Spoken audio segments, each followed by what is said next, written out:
এক মিনিট আপনাদেরকে একটু কষ্ট দেব। আমরা এখানে যারা আসছি নবীজি সাল্লাল্লাহু আলাইহি ওয়াসাল্লামকে বা আল্লাহ তাআলাকে খুশি করার জন্য আসছি না? প্রত্যেকে আল্লাহকে খুশি করতে চাই না? আল্লাহ তাআলা খুশি হন যদি নবীজি সাল্লাল্লাহু আলাইহি ওয়াসাল্লামের সুন্নাত কেউ মানে। আল্লাহ তাআলা খুশি হন।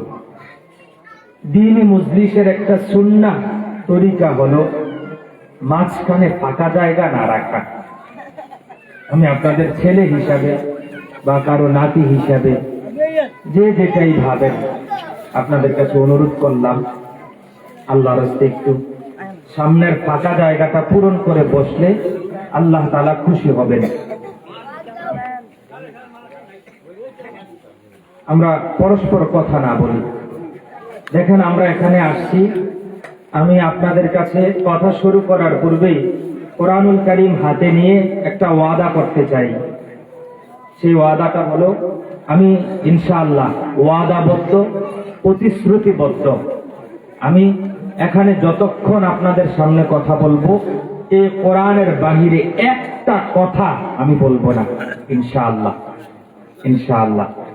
নবীজি সাল্লাল্লাহু আলাইহি ওয়াসাল্লাম বলেছেন, মুসলমান ইমানদার বা মানুষের এমন একটা নিঃশ্বাস নাই যে নিঃশ্বাসটা আল্লাহ তাআলা রব্বুল আলামিন লিখেন না। ইল্লা কুতিবা, আমার আপনার প্রতিটা নিঃশ্বাস আল্লাহ তাআলা রব্বুল আলামিন লিখে রাখেন। তা আমরা যে এখানে বসছি, বিশ্বাস করেন আমাদের প্রতিটা নিঃশ্বাস ফেরেশতারা লিখতেছেন।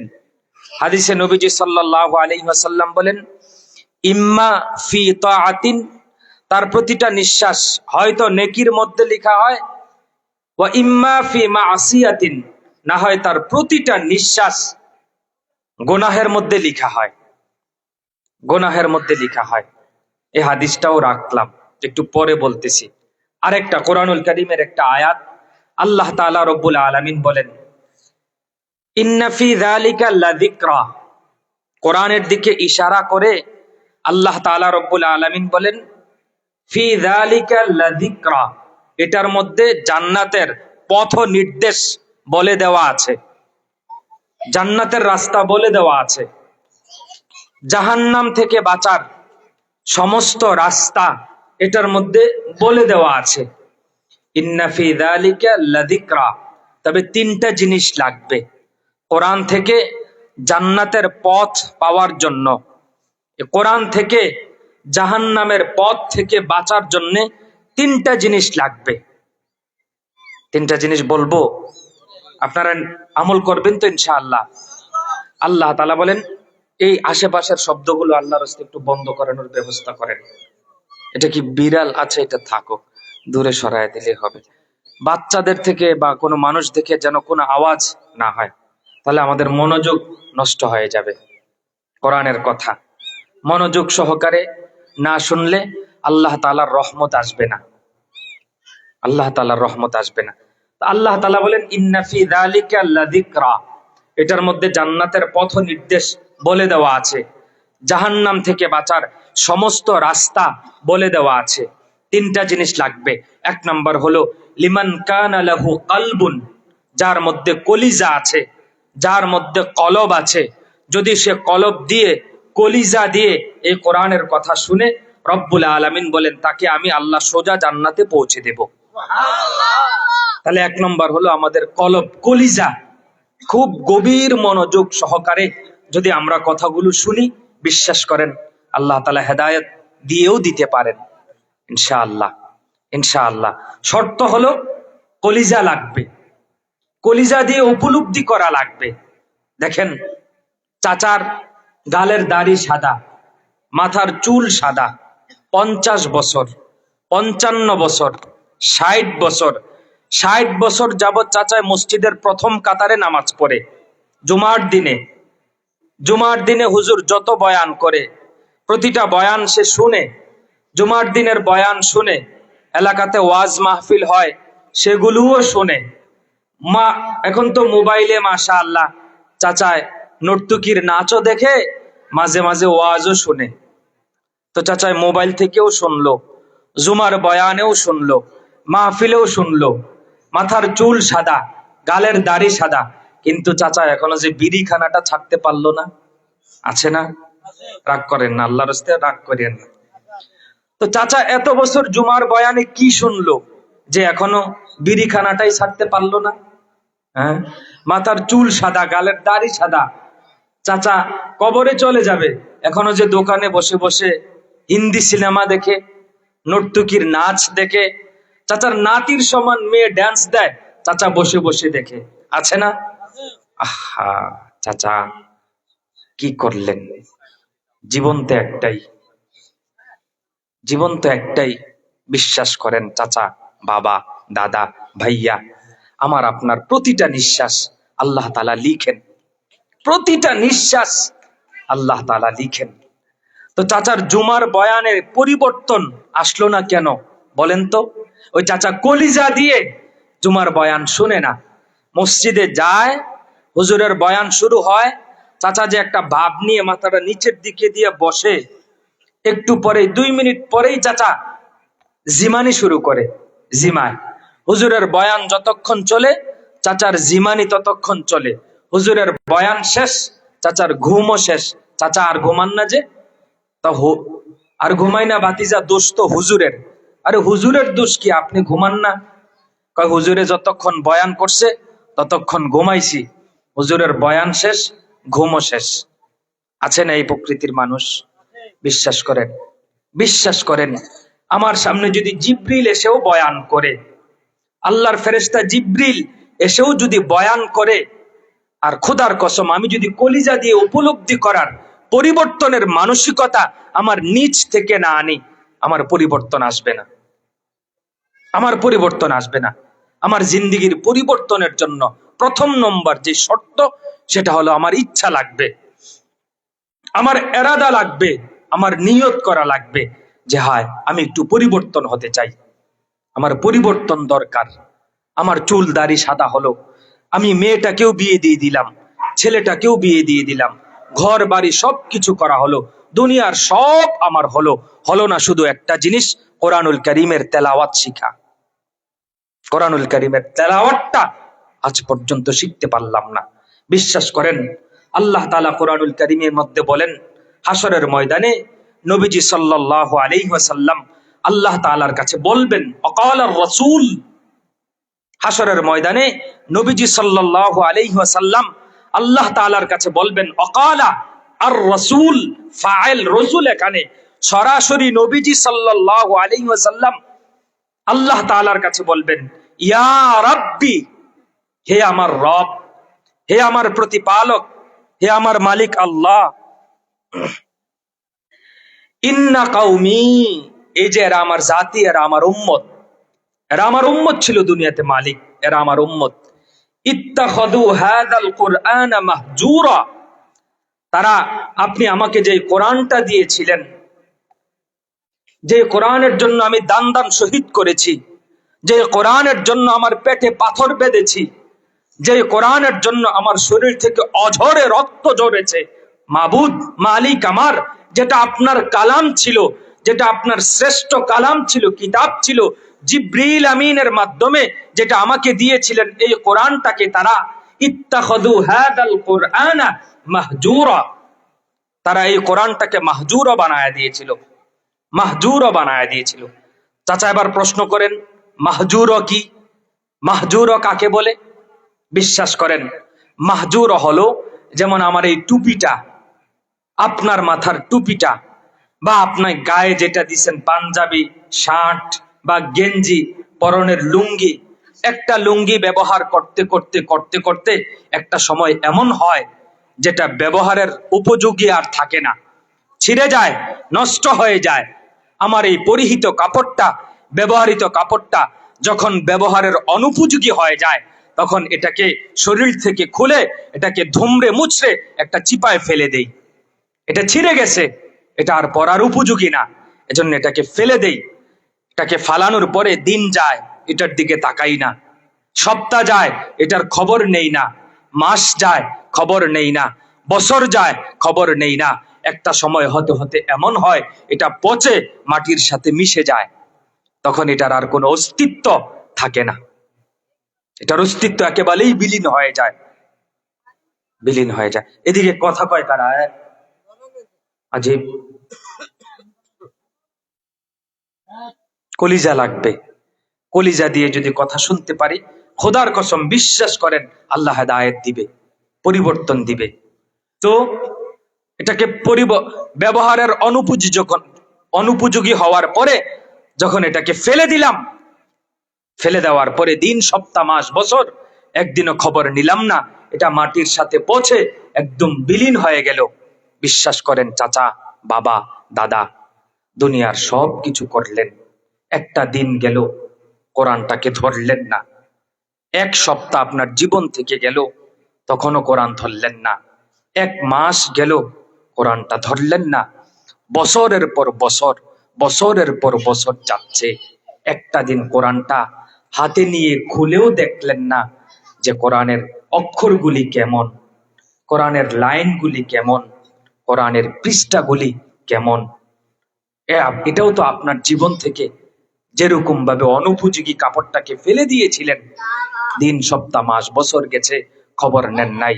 চাচা, আমার বাবা, ভাইয়া, বন্ধু, আমার মা, আমার বোন, আমার আপনার জীবন থেকে, কত শত মানুষের জীবন থেকে, কত হাজারো মানুষের জীবন থেকে এই কোরআনটা এরকম ভাবে মাহজুর হয়ে আছে।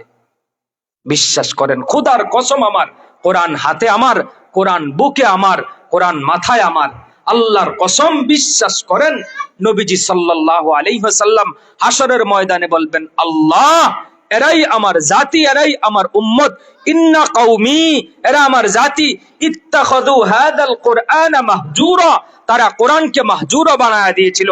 দিনে কোরআন তেলাওয়াত করে নাই, এক সপ্তাহের মধ্যে কোরআন তেলাওয়াত করে নাই, এক মাসের মধ্যে কোরআন তেলাওয়াত করে নাই, এক বছরের মধ্যে কোরআন তেলাওয়াত করে নাই, পুরা জীবনে মালিক একটা পৃষ্ঠা কোরআন পড়ে দেখে নাই।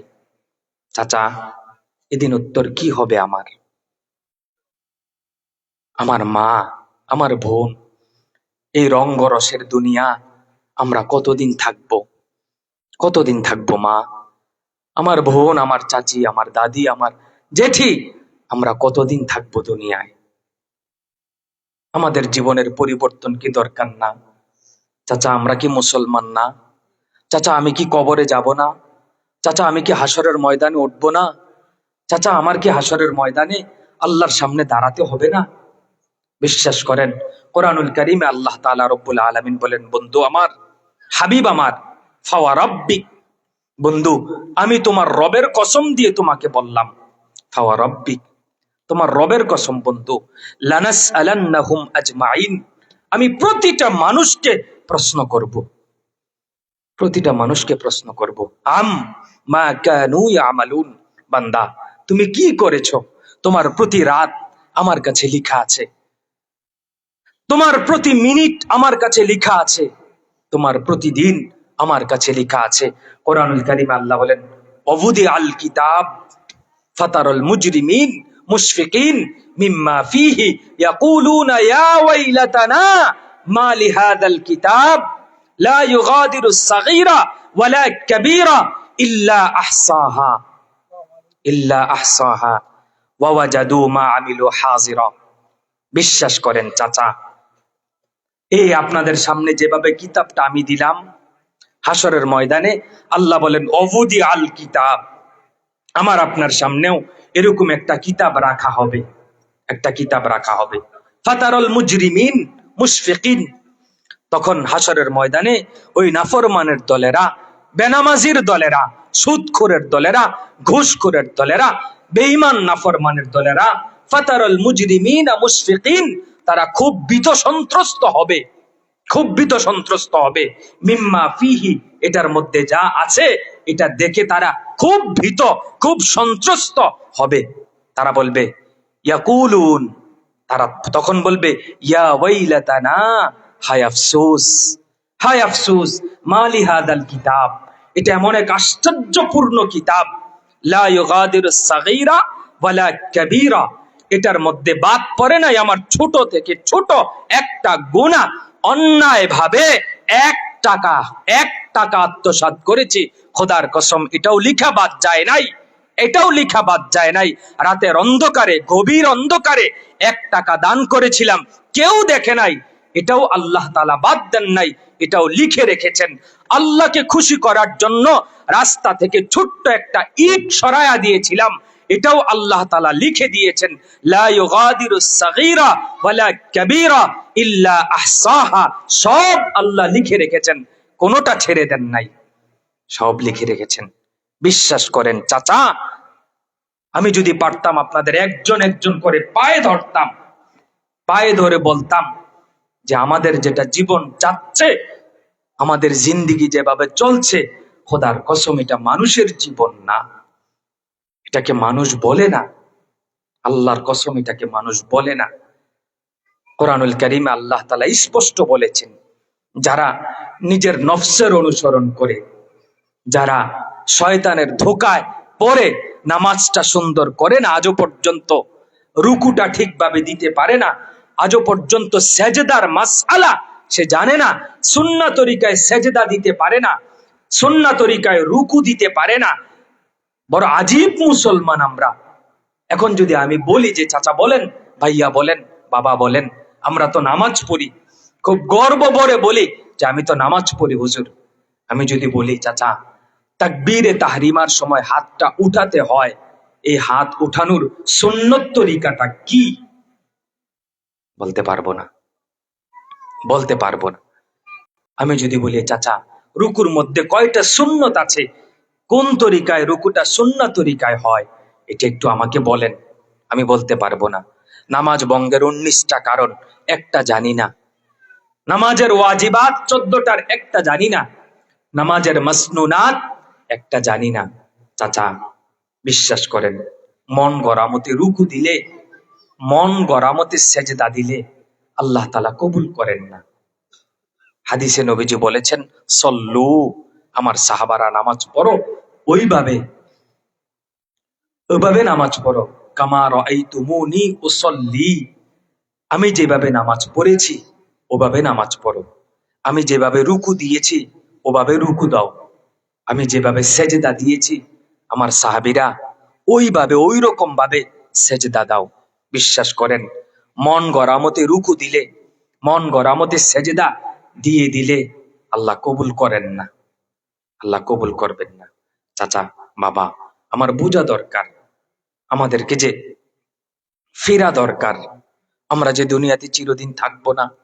আল্লাহ তাআলা বলেন, বান্দা তোমরা কি ভাবছো এই আকাশ, এটাকে খুব স্থায়ী মনে হচ্ছে তোমার কাছে? খোদার কসম আল্লাহ বলেন, এই আকাশটা তেলের গাদের মতো গলে গলে পড়বে, আকাশ টিকবে না। বান্দা তোমার কাছে পাহাড়টা কি খুব মজবুত শক্তিশালী মনে হচ্ছে? না বান্দা, এই পাহাড়ও টিকবে না। এই পাহাড়টাকে আমি রব্বুল আলামিন তুলা ধুনানোর পরে ছোট ছোট বালিকণা যেভাবে উড়ে, এই পাহাড়গুলিকে আমি তুলার মতো উড়াবো, তুলার মতো উড়াবো। আকাশে যে তারকা রাজি দেখছো বান্দা, তারকা স্থায়ী না, তারকাগুলো গলে গলে খসে খসে পড়বে। সাগরের পানি দেখছো বান্দা, বিশাল পানি না বান্দা, এই পানিগুলো উঠলে সবগুলি ছিন্ন ভিন্ন হয়ে যাবে। দুনিয়ার আকাশ টিকবে না, তারকারাজি টিকবে না, সূর্য টিকবে না, চন্দ্র টিকবে না, জমিন টিকবে না, পাহাড় পর্বত কোনোটাই টিকবে না। খোদার কসম চাচা, আমার এই ঘর, আমার এই বাড়ি, আমার এই দালান কোঠা বিল্ডিং, আমার এই জমি চাষাবাদ কোনোটাই টিকবে না, কোনোটাই থাকবে না, সব নষ্ট হয়ে যাবে। আমার ঘরে রেখে যাওয়া রঙিন টেলিভিশনটা চাচা টিকবে না, থাকবে না চাচা। একমাত্র টিকবে ঈমান, একমাত্র টিকবে ফজরের নামাজের সেজদা, একমাত্র টিকবে কোরআনুল কারীমের তেলাওয়াত, কোরআনুল কারীমের তেলাওয়াত। এছাড়া চাচা দুনিয়ার কোনোটা টিকবে না, দুনিয়ার কোনোটাই টিকবে না, দুনিয়ার কিচ্ছু স্থায়ী না। দুনিয়াতে যা দেখছি আমরা সব ধোঁকা, সব ধোঁকা চাচা বাবা ভাইয়া, সবটাই ধোঁকা। আমাকে আপনাকে ফিরতে হবে আল্লাহ তাআলার কাছে, বহু আঙ্গিকে বহুভাবে আল্লাহ তাআলা আমাদেরকে এই কথাটাই বুঝাইতে চাইছেন। আল্লাহ বলেন ওয়া ইলাইহি তুরজাউন, বান্দা শেষ আমার সামনে আসবা। ওয়া ইলাইহিল মাসির, বান্দা শেষ আমার কাছে আসবা। ইলাইয়াল মাসির, বান্দা আমার কাছেই আসবা। ওয়া ইলাইহি তুহশারুন, বান্দা ফিরে আমার কাছেই আসতে হবে, আমার সামনে দাঁড়াতে হবে। আমি রব কসম করে বললাম, লানাসআলান্নাহুম আজমাইন, আমি তোমাকে প্রশ্ন করব, তোমার আমলনামা হাতে নিয়ে তোমাকে একটা একটা করে প্রশ্ন করব, বান্দা লিমা ফালতা হাদা, এটা কেন করেছো আমাকে বলো। লিমা তারাকতা হাদা, বান্দা এটা কেন ছেড়েছো আমাকে বলো। বান্দা আমি তোমাকে সেই রাতের 10টায় ঘুম পাড়ায়া দিছিলাম, 9টায় ঘুম পাড়ায়া দিছিলাম তোমাকে, 9টা, 10টা, 11টা, 12টা, 1টা, 2টা, 3টা, 4টা, 5টা বা 6টাই ধরলাম, পুরা 10 ঘন্টা সময় বান্দা আমি তোমাকে আরামের ঘুম পাড়ায়া দিয়েছিলাম। 10 ঘন্টা আরামে ঘুম পাড়াইছিলাম। 10 ঘন্টা ঘুম পাড়ানোর পরে আমি তোমার কাছ থেকে মাত্র 4টা সেজদা চেয়েছিলাম, 4টা সেজদা চেয়েছিলাম বান্দা। আজকে দিনের পর দিন, সপ্তাহের পর সপ্তাহ, মাসের পর মাস ফজরের নামাজ না পড়ে আমরা কতজন মানুষ, কত নওজোয়ান ভাইয়া, চাচা, আমার চাচার বয়সের বাবারা আজকে ফজরের নামাজের সেজদাই কপালে কতদিন পর্যন্ত জুটে না বলেন। কুরআনুল কারীমে আল্লাহ তাআলা রব্বুল আলামিন বহুভাবে বুঝাইতে চাইছেন যে বান্দা দেখো, একটু আগেও দিন ছিল, একটু আগেও আলো ছিল, আমি রব্বুল আলামিন তোমাদের জন্য রাতের ইন্তজাম করলাম, রাতের ব্যবস্থা করলাম। আমি আল্লাহ তাআলা সারাদিন অক্লান্ত পরিশ্রম করেছো, তোমাদের এখন ঘুমের প্রয়োজন, তোমাদের এখন একটু আরামের প্রয়োজন। এজন্য আমি আল্লাহ তাআলা রব্বুল আলামিন সূর্যকে বললাম, সূর্য তুমি যদি আকাশে থাকো তো আমার বান্দা আরামে ঘুমাতে পারবে না, যাও তুমি পশ্চিম আকাশে অস্তমিত হয়ে যাও। সূর্য অস্তমিত হয়ে গেল। সমস্ত পাক ফাঁকালিগুলোকে রব্বুল আলামিন বললেন, এই পাখিরা আর কিচির মিচির শব্দ করো না, যদি কিচির মিচির শব্দ করো তো আমার বান্দা দিনের বেলা ক্লান্ত পরিশ্রম করছে, আমার বান্দা আরামে ঘুমাতে পারবে না, যাও তোমরা বাসায় চলে যাও।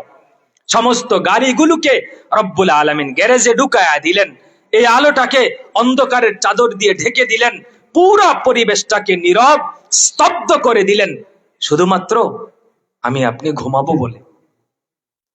এত কিছুর ইন্তজাম আমার আপনার ঘুমের জন্য।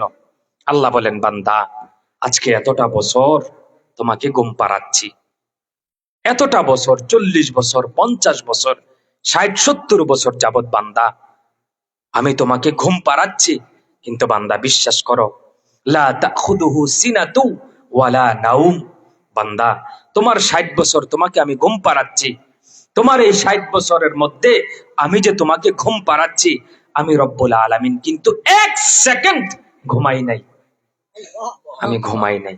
বান্দা রাতে তোমাকে ঘুম পাড়িয়েছি, আর সে আজিম থেকে আমি রব তোমার দিকে তাকায়া রইছি যে আমার বান্দা আরামে ঘুমাচ্ছে। আমার বান্দা হয়তো 2টার পরে ওঠে, 3টার পরে ওঠে, 2টা তাহাজ্জুদের সেজদা দিয়ে আমার কাছে হয়তো একটু হাত তুলে বলবে, আল্লাহ ভুল হয়েছে, মাফ করে দেন। বিশ্বাস করেন, আল্লাহ অপেক্ষায় ছিল 2টার সময়, আপনি উঠলেন না।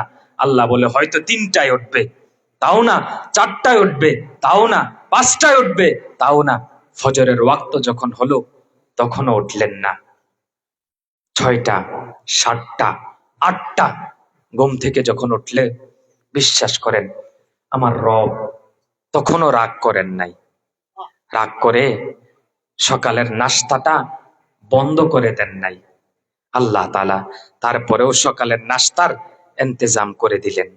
চাচা, কাকে ভুলে গেলাম? কাকে ভুলে আমার জীবন চলছে? কাকে ছেড়ে দিলাম জীবন থেকে?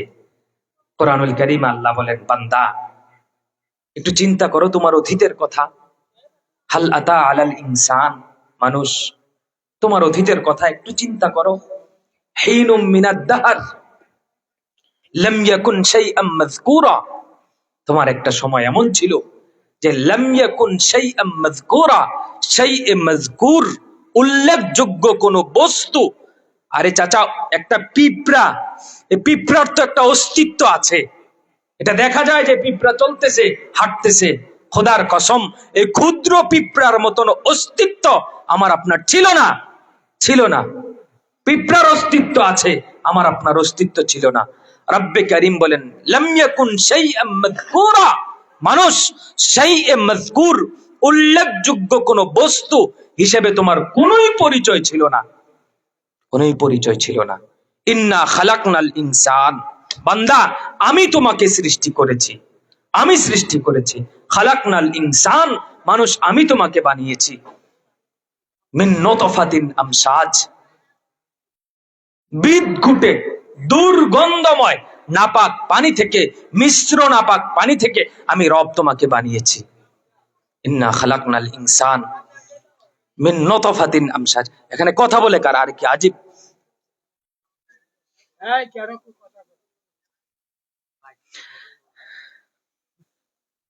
চাচা, এখনো ভয় ঢুকলো না কলিজার মধ্যে? আসলে করছিটা কি আমরা? আমরা এত গাদ্দার হয়ে গিয়েছি, আমাদের দিল এত পাথর, এত শক্ত হয়ে গিয়েছে যে এত নাফরমানি করছি আমরা, তারপরেও আমাদের কোনো অনুভূতিটা জাগ্রত হয় না, জাগে না অনুভূতিটা যে আসলে করছিটা কি, করছিটা কি। তো আল্লাহ তাআলা বলেন, বান্দা আমি তোমাকে নাপাক পানি থেকে বানিয়েছি। কোরআনুল কারীমে আল্লাহ তাআলা একসাথে 4টা কসম খাইছেন। রব্বুল আলামিন বলেন, ওয়াত্তিন, তিনের কসম, ওয়াজ্জাইতুন, জাইতুনের কসম, ওয়াতুরে সিনিন, তুর পাহাড়ের কসম, হাযাল বালাদিল আমিন, নিরাপদ শহরের কসম, লাকাদ খালাকনাল ইনসান, মানুষ তোমাকে আমি বানিয়েছি, ফি আহসান, ফি আহসানি তাকবীম, সবচাইতে উত্তম আকৃতিটা দিয়ে আমি রব তোমাকে বানিয়েছি, আমি রব তোমাকে বানিয়েছি। আমি আল্লাহ তাআলা তোমার জন্য আকাশ থেকে, ওয়া আনজালনা মিনাস সামাই মাআ, আমি বান্দা তোমার জন্য আকাশ থেকে পানি বর্ষণ করেছি। লিনুখরিজা বিহি হাব্বা ওয়া নাবাতা ওয়া জান্নাতিন আলফাফা। রব্বুল আলামিন বলেন, আকাশ থেকে পানি বর্ষণ করার পরে এই জমিনকে আমি বিদীর্ণ করেছি। এই জমিন থেকে বিভিন্ন ধরনের ফল মূল, এই জমিন থেকে বিভিন্ন ধরনের শাক সবজি, এই জমিন থেকে সমস্ত ধরনের খেজুর, এই জমিন থেকে সমস্ত ধরনের তেল বান্দা আমি তোমার জন্য নির্গত করেছি, আমি তোমার জন্য বের করেছি। এ বান্দা, তোমার যে হাত দুইটা, এটা রব আমি তোমাকে দিয়েছি। বান্দা, আলাম নাজআল লাহু আইনাইন, আমি কি তোমাকে 2টা চক্ষু দেই নাই? যে 2টা চক্ষু দিয়ে তুমি পৃথিবীর সব কিছু দেখো, দেখো না শুধু আমার কোরআন। বান্দা, এই 2টা চক্ষু কি আমি দেই নাই তোমাকে? আলাম নাজআল লাহু আইনাইন, 2টা চক্ষু তো বান্দা আমি তোমাকে দিয়েছি। ওয়া লিসানান, যে জিহ্বাটা দিয়ে আমরা কথা বলি, খোদার কসম আল্লাহ বলেন, বান্দা এই জিহ্বাটা আমি তোমাকে দিয়েছি। এই জিহ্বাটা দিয়ে ছেলেকে ডাকতে পারলা, মেয়েকে ডাকতে পারলা, স্ত্রীকে ডাকতে পারলা, ভাই বন্ধু আত্মীয় স্বজন সবাইকে ডাকতে পারলা। একবার দিলটা আল্লাহর দিকে, আমার দিকে ফিরায়া একবার কলিজা ভরে আল্লাহ বলে ডাক দিতে পারলা না? ওয়ালিসানান, বান্দা জিহ্বা তো আমি দিয়েছিলাম। ওয়াশাফাতাইন, তোমার এই 2টা ঠোঁট তো আমি রব তোমাকে দিয়েছি। বান্দা, আমি তোমাকে আর কি কি স্মরণ করায় দেব, আর কি কি দেব? আল্লাহ বলেন, ফাবি আইয়ি আলা রাব্বিকুমা তুকাযযিবান। বান্দা, বান্দা আমার কোন নিয়ামতটার অস্বীকার করবা? কোনটা বলো বান্দা, কোনটার অস্বীকার করবা? কোরআনুল কারীমে আল্লাহ বলেন, বান্দা ওয়া ইন তাউদ্দু নি'মাতাল্লাহ, যদি তুমি আমার নিয়ামত রাজি গণনা করতে শুরু করো, আমার নিয়ামতগুলি যদি তুমি গণনা করো, তাউদ্দু নি'মাতাল্লাহ, আমার রবের নিয়ামত যদি আমি আপনি যদি তাসবিহ হাতে নিয়ে একটা একটা করে গণতে শুরু করি, খোদার কসম বিশ্বাস করেন চাচা, আল্লাহ তাআলা বলেন, লা তুহসুহা, বান্দা গণনা করে শেষ করতে পারবা না, পারবা না শেষ করতে। কোরআনুল কারীমে আল্লাহ তাআলা বলেন, কুল্লাউ কানাল বাহর মিদাদাল লিকালিমাতি রাব্বি লানাফিদাল বাহরু ক্বাবলা আন তানফাদা কালিমাতু রাব্বি ওয়ালাউ জিনা বিমিসলিহি মাদাদা।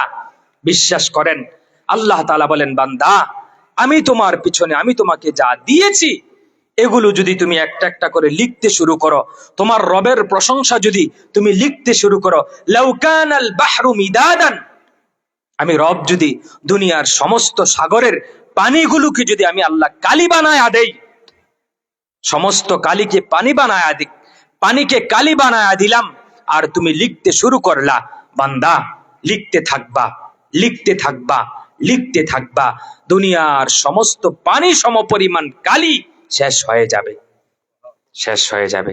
তোমার রবের প্রশংসা লিখে শেষ হবে? রব্বুল আলামিন বলেন না বান্দা, তখনও শেষ হবে না। আল্লাহ তাআলা বলেন ওয়ালাউ জিনা বিমিসলিহি, কালি শেষ হয়ে গেল, ওই পরিমাণ আবার সমস্ত সাগরের পানিগুলোকে আমি রব আবার কালি বানায় দিলাম, বান্দা আবার লিখতে শুরু করলা, বিশ্বাস করো বান্দা, লিখতে থাকবা, লিখতে থাকবা, লিখতে থাকবা, কালি শেষ হবে, তোমার রবের প্রশংসা লিখে শেষ করতে পারবা না। চাচা, কাকে ভুলে গেলাম? কাকে নিয়ে জীবন চালালাম? চাচা, আল্লাহ তাআলার চাইতে কি বেশি বড় কিস্তির ঘর? চাচা, কিস্তির সাথে যে জীবনটা এভাবে জড়ায়া দিলাম, কিস্তি। হ্যাঁ চাচা, কেন আল্লাহর কাছে একটু চাইতে পারলাম না কিস্তির ঘরে যাওয়ার আগে? হ্যাঁ, কিস্তির ঘরে যাচ্ছেন, সুদে টাকা লাগাচ্ছেন। সুদ কত ইন্টারেস্টিং একটা জিনিস, কত সুপরিচিত একটা জিনিস। বিশ্বাস করেন, আমি কোরআন শরীফটা মাথায় নিয়ে বললাম, যে সমস্ত নাফরমান, যে সমস্ত গদ্দার সুদ খায়, সুদখোর, খোদার কসম রব্বুল আলামিন বলেন সুদের 1 টাকা, সুদের 1 টাকা, সুদের 1 টাকা, 1 টাকার সর্বনিম্ন গুনাহ, সবচাইতে ছোট গুনাহ, সবচাইতে ছোট গুনাহ আপন জন্মদাতা মা, যে মা 10 মাস গর্ভে ধারণ করেছে, যে মা 2 বছর পর্যন্ত দুধ পান করাইছে, যে মা 10টা মাস পর্যন্ত বুকে পেটে নিয়ে 10 মাস ঘুমাইতে পারে নাই, যে মা আপনাকে বড় করতে যে হাজারো দিন গেছে, হাজারো রাত গেছে, মা ঠিকভাবে খাবার খাইতে পারে নাই, মা ঠিকভাবে কাপড় পরতে পারে নাই, যে সন্তানটাকে এত কষ্ট করে লালন পালন করেছে, ওই আপন জন্মদাতা মায়ের সাথে পৃথিবীর শ্রেষ্ঠ জায়গা, পৃথিবীর শ্রেষ্ঠ জায়গা রবের ঘর মসজিদ, আল্লাহর ঘর মসজিদে 70 বার জিনা করলে যে গুনাহটা হইতো, তার চাইতে আরো নিকৃষ্ট, আরো নিকৃষ্ট, আরো নিকৃষ্ট গুনাহ সুদের গুনাহ। আরে আরে গাদ্দার, আরে পচা পচা গান্দা মানুষ, জিনা করার জন্য তোমার মাকে বুঝি তুমি পাইলা? সুদের টাকা এতই মজা, এতই মজা সুদের টাকা। আহা, ছি ছি ছি ছি, লজ্জা থাকা দরকার, লজ্জা থাকা দরকার। আল্লাহ তাআলা আমাদেরকে বুঝার তৌফিক দান করেন, আমাদেরকে বুঝার তৌফিক দান করেন। রবকে ভুলে যেন না চাচা, রবকে ভুলে যেন না, আল্লাহ তাআলাকে এভাবে ছেড়ে দিয়েন না জীবন থেকে, আল্লাহকে এভাবে মাইনাস করে দিয়েন না, ভুলে যেন না। আমাদের ঘরগুলির হালাত কি বলেন তো? কোন ঘরটা মুসলমানের ঘর? মানে এটা যে মুসলমানের ঘর, কোন যুক্তিতে বলা যায় এটা মুসলমানের ঘর? বাবার যেই হালাত, মায়ের একই হালাত, মেয়ের একই হালাত, ছেলের একই হালাত। বাবা আল্লাহ রসুল খোদা কিছু চিনে না, মা দিন শরীয়ত ইসলাম কিচ্ছু বুঝে না, মেয়েটাও বুঝে না, ছেলেটাও বুঝে না। আপনার ঘরের বয়স 40 বছর, চাচার ঘরের বয়স 40 বছর, 40 বছরের ভিতরে চাচার এই ঘরে না চাচায় একদিন কোরআন শরীফ পড়ছে, না চাচি কোনোদিন কোরআন শরীফ পড়ছে, না চাচার কোনো ছেলে কোরআন তেলাওয়াত করেছে, না চাচার কোনো মেয়ে কোরআন তেলাওয়াত করেছে। এটা কেমনে মুসলমানের ঘর হয়? 5 ওয়াক্ত নামাজের সময় যায়, চাচা একটা সেজদা দেয় না, চাচার স্ত্রী একটা সেজদা দেয় না, কোনো ছেলে একটা সেজদা দেয় না, কোনো মেয়ে একটা সেজদা দেয় না। এই ঘরে না কোনোদিন কোরআনের কথা হয়, চাচা ছেলেকে বলে, চাচিটা না মেয়েটাকে বলে, বাবা ছেলেকে বলে না, মা মেয়েকে বলে না, ছেলে বাবাকে বলে না, মেয়ে মাকে বলে না, কেউ দিনের কোনো আলোচনা, কোনো আলোচনাই দিনের নাই। এটা এটা মুসলমানের ঘর কোন যুক্তিতে? ফজরের ওয়াক্ত হয়, আপনার ঘরের কেউ নামাজ পড়ে না, তো হিন্দুর ঘরের কেউ নামাজ পড়ে না। এক, ফজরের ওয়াক্তের পরে সকাল যায়, দুপুর যায়, দিন যায়, রাত যায়, আপনার ঘরে কোরআন তেলাওয়াতের আওয়াজ হয় না। তো হিন্দুর ঘরেও কোরআন তেলাওয়াতের আওয়াজ হয় না। আপনার ঘরে হিন্দি সিনেমার আওয়াজ চলে, হিন্দুর ঘরে হিন্দি সিনেমার আওয়াজ চলে। তা পার্থক্যটা কোথায়? এটা যে মুসলমানের ঘর, এখানে যে মুসলমান বসবাস করে, কোন দিক থেকে পার্থক্যটা বলেন? বলেন চাচা আমাকে। আপনার ঘরে না আছে নবীজির ছোট্ট একটা দস্তরখান, আপনার ঘরে না আছে নবীজি সাল্লাল্লাহু আলাইহি ওয়াসাল্লামের, না বাবার কাছে আছে, না ছেলের কাছে আছে, না মেয়ের কাছে আছে, কারো কাছে তো এটা নাই, মেসওয়াক নাই। আপনি নবীজির উম্মত কেমনে দাবি করলেন? কেমনে দাবি করলেন? বিশ্বাস করেন, হাসরের ময়দানে তো আল্লাহ তাআলা আমল নামাটা হাতে নিয়ে আমাকে দাঁড় করাবে, আপনাকে দাঁড় করাবে, একজন একজন করে দাঁড় করায়া আল্লাহ তাআলা নবীজি সাল্লাল্লাহু আলাইহি সাল্লামকে ডেকে আনবেন। এনে বলবেন, হাবিব, এটা আপনার উম্মত, এই তার আমল নামা, দেখেন আপনি তার আমল নামা। খোদার কসম, খোদার কসম, ওই দিন 70 বছরের আমল নামা থাকবে, লিখা থাকবে।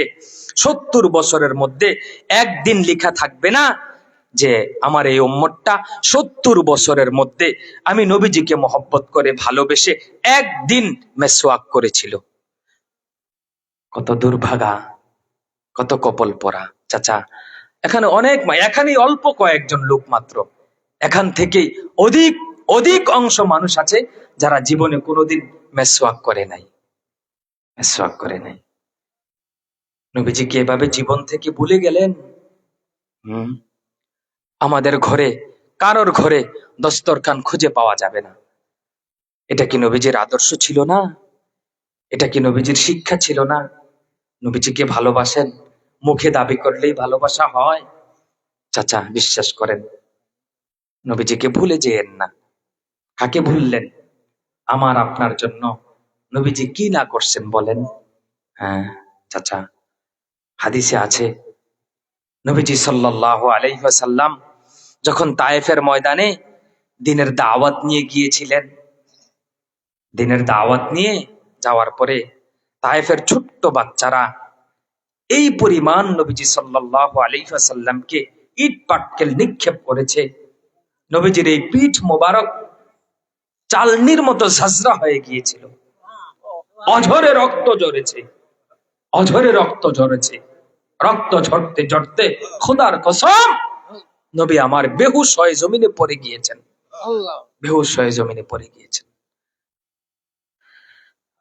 নবীজি যখন আবার হুশ ফিরছে, আবার মারছে এরা, দুষ্ট কাফেররা আবার মারছে, আবার নবীজি বেহুশ হয়ে পড়ে গিয়েছেন।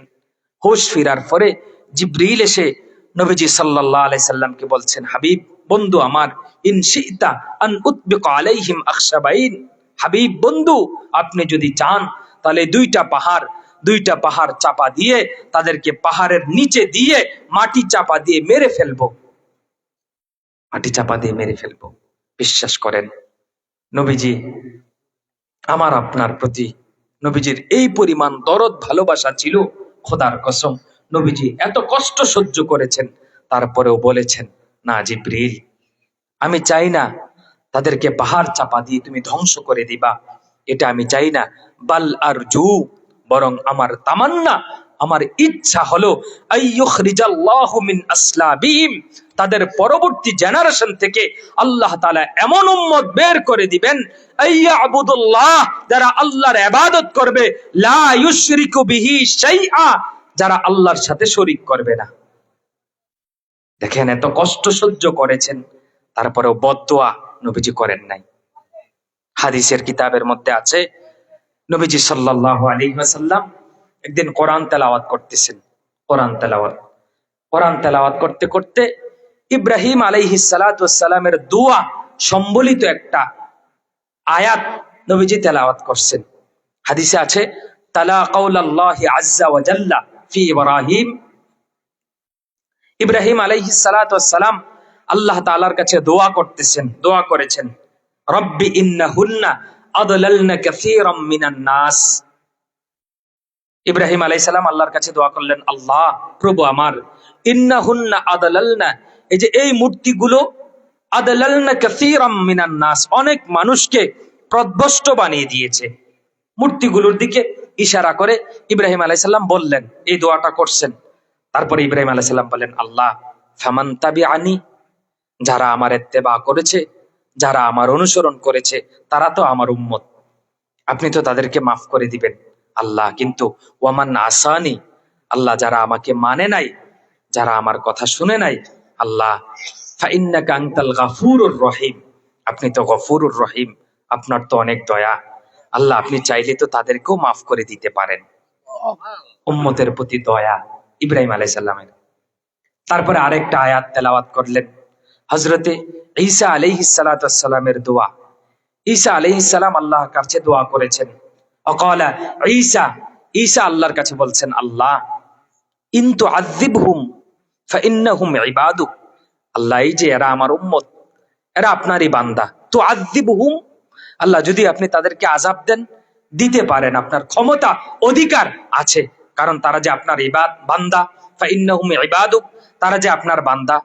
কিন্তু আল্লাহ আমার কথা হলো, আমার আকাঙ্ক্ষা হলো, আমার তামান্না হলো, আমার আরজু হলো, ওয়া ইন তাগফির লাহুম, আল্লাহ ইন তুআযিবহুম ফাইন্নাহুম ইবাদুক ওয়া ইন তাগফির লাহুম, কিন্তু আল্লাহ যদি আপনি তাদেরকে মাফ করে দেন, তো আপনাকে কেউ কিছু বলতে পারবে না, কেউ কিছু বলতে পারবে না। চাচা বিশ্বাস করেন, নবীজি যখন ইব্রাহিম আলাইহিস সালামের দোয়া সম্বলিত আয়াত তেলাওয়াত করলেন, ঈসা আলাইহিস সালাতু ওয়াস সালামের দোয়া সম্বলিত আয়াতটা তেলাওয়াত করলেন, আর ভাবলেন, হায় ইব্রাহিম তার উম্মতের জন্য এত দরদ, এত দোয়া কান্নাকাটি করেছে।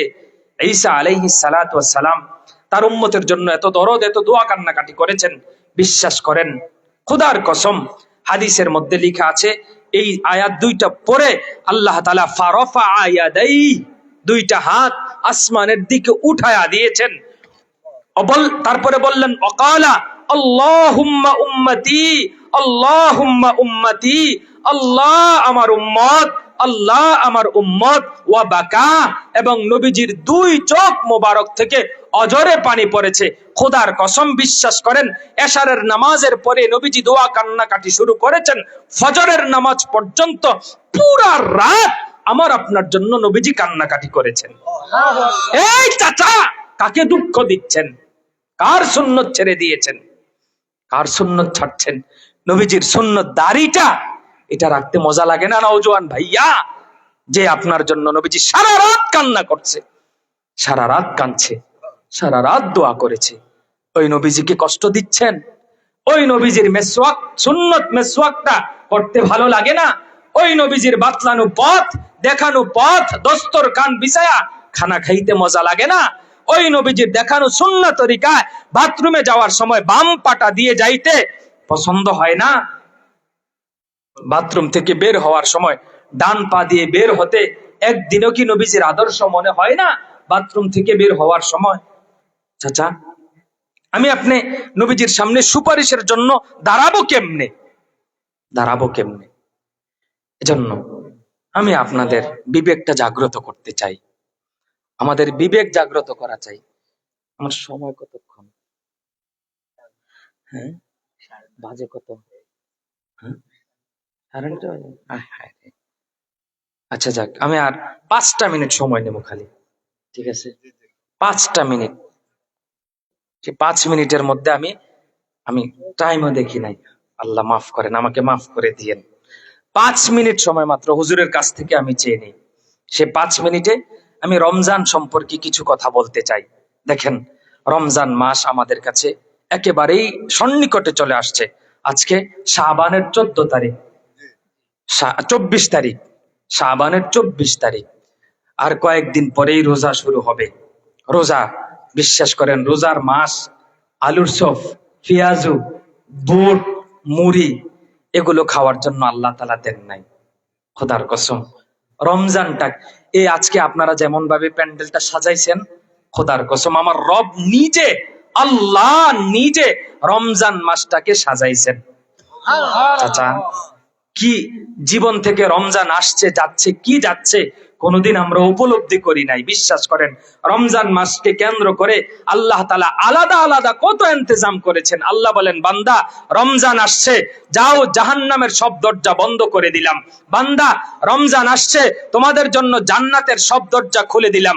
বান্দা রমজান আসছে, তোমার জন্য একটা সেজদা 70টা সেজদা বানায়া দিলাম। বান্দা রমজান আসছে, তোমার জন্য আমি রব আল্লাহ তাআলা একটা নফল ফরজের সমান বানায়া দিলাম।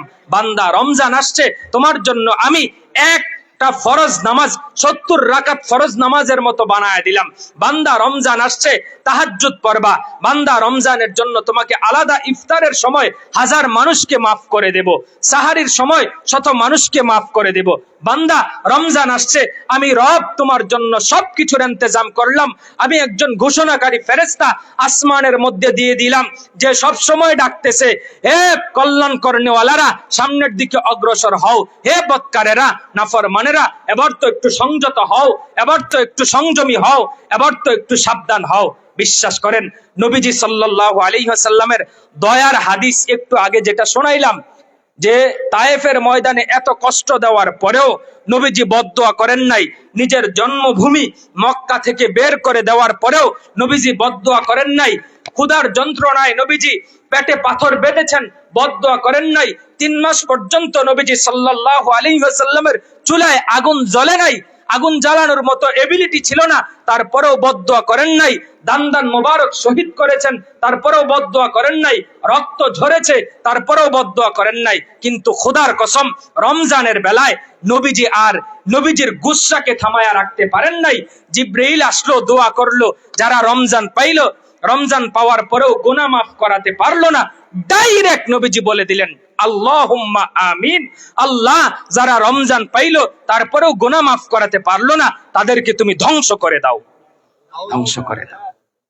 চাচা, এত কিছুর ইন্তজাম, এত কিছুর ইন্তজাম, জাহান্নামের দরজা বন্ধ, জান্নাতের দরজা খোলা। একটা 70টা, হ্যাঁ, একজন রোজাদারের ইফতার করাইলে জাহান্নামের আগুন থেকে মুক্তি, রোজাদারের সমপরিমাণ নেকি, সমস্ত গুনাহ মাফ। এত কিছুর ইন্তজাম করার পরেও রমজানে যদি গুনাহ মাফ করাইতে না পারি, আপনি লিখে রাখেন, আমি বলে গেলাম, আপনি লিখে রাখেন, রমজানেও যারা টিভি দেখে, রমজানেও যারা সিনেমা দেখে, রমজানেও যে সমস্ত মারা বোনেরা বেপরদায় রাস্তায় মার্কেটে মার্কেটে একটা জুতা কেনার জন্য 10টা দোকানে ঘুরে, একটা 3 পিস কেনার জন্য 15টা দোকানে ঘুরে, রমজানকে যারা মার্কেট বানায় লাইলো, ঈদের মার্কেট করার জন্য বেহায়ার মতো, নির্লজ্জর মতো যারা রাস্তায় ঘুরে, খোদার কসম তাদের জন্য নবীজি দোয়া করেছেন তারা যেন ধ্বংস হয়। তারা ধ্বংসপ্রাপ্ত লোক, তারা ধ্বংসপ্রাপ্ত লোক। বদকার আপনারাও এখানে আছেন যারা রমজানে রোজা রাখে না। খোদার কসম বিশ্বাস রাখেন, হাসরের ময়দানে যখন নবীজির সামনে সুপারিশের জন্য যাবেন, খোদার কসম নবীজি স্পষ্ট বলবে, আরে তুই তো রমজানেও নাফরমানি ছাড়িস নাই, আমি তো তোর জন্য, তোর ধ্বংসের জন্য, তোর হালাকের জন্য, তোর হালাকাতের দোয়া তো আমি দুনিয়াতেই করে আসছি, এখন হাসরের ময়দানে কি সুপারিশ করব তোর জন্য আমি? তুই ধ্বংস হওয়ার দোয়া তো আমি দুনিয়াতেই করে আসছি। এজন্য চাচা, বাবা, ভাইয়া, আমি আপনাদের কাছে অনুরোধ করি, কোরআনুল কারীম আল্লাহ বলেন, ফাবিআইয়ি হাদিস বাদাহু ইউমিনুন। আমার বান্দারা, এই কোরআন দিয়ে তোমাদেরকে কথা বলার পরেও তোমরা ঈমান আনবা না, তো তোমরাই বলো আর কোনটা দিয়ে বললে তোমরা ঈমান আনবা, তোমরা বিশ্বাস করবা? আমি আপনাদের কাছে এই কোরআন সামনে রেখে ভিক্ষা চাইলাম, অনুরোধ করলাম, জীবনের পরিবর্তন করেন। এভাবে জীবন চলে না, এটা মুসলমানের জীবন না। রমজানকে আলাদাভাবে কদর করার জন্য আল্লাহ তাআলা আমাদের সবাইকে কবুল করেন। কথাগুলির উপর আল্লাহ তাআলা আমল করার তৌফিক দান করেন। আল্লাহ তাআলা আমাদের সবাইকে কবুল করে নেন। আসসালামু আলাইকুম ওয়া রাহমাতুল্লাহি ওয়া বারাকাতুহু।